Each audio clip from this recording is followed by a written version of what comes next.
présente à Saint-Vincent-de-Paul, Hermès poursuit son déploiement en Gironde.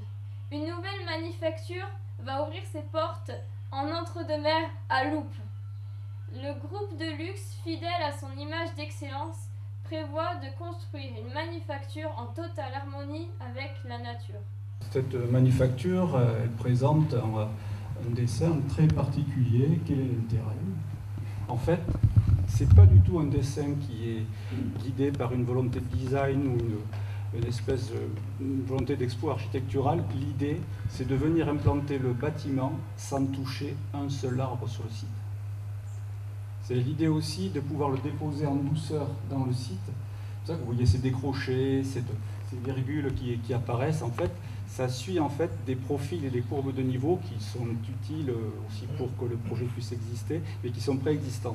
On considère en fait chaque élément présent sur le site, relief comme végétaux, comme un élément de patrimoine, et c'est une approche qui serait et pas spécialement usitée, utilisée sur ce type d'implantation.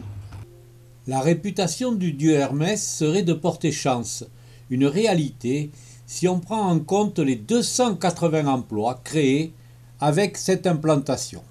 Ou vous-même souhaitez postuler, allez sur ce site-là. Vous voyez, j'ai tapé en haut Loupes comme mot-clé et vous voyez remonter les annonces qui figurent pour nos recrutements de celliers maroquiniers.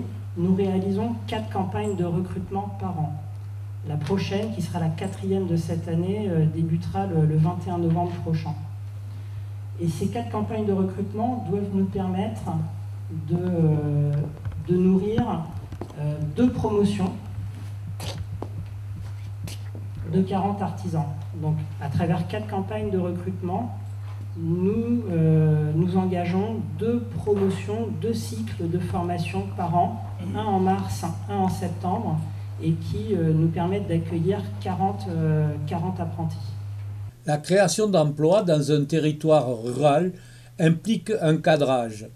Le projet Hermès contient toutes les garanties d'un respect des règles liées au cadre de vie en Entre-deux-Mers. C'est un projet qui illustre très bien le type de développement qu'on souhaite promouvoir dans le Créonnais et même au-delà dans l'Entre-deux-Mers. C'est-à-dire des projets qui s'insèrent parfaitement bien dans l'environnement, et on l'a vu à travers les photos où on a une manufacture qui sur le plan architectural est assez remarquable. Pas un seul arbre n'est rasé, on utilise le minimum de surface naturelle. Et on a une activité manufacturière qui consiste à faire de l'assemblage. Il n'y a pas de production, donc pas de fumée, pas de rejet d'eau usée ou autre. Donc c'est un projet qui, sur le plan architectural et environnemental, est exemplaire et qui va nous ramener 300 emplois dans le Créonnais.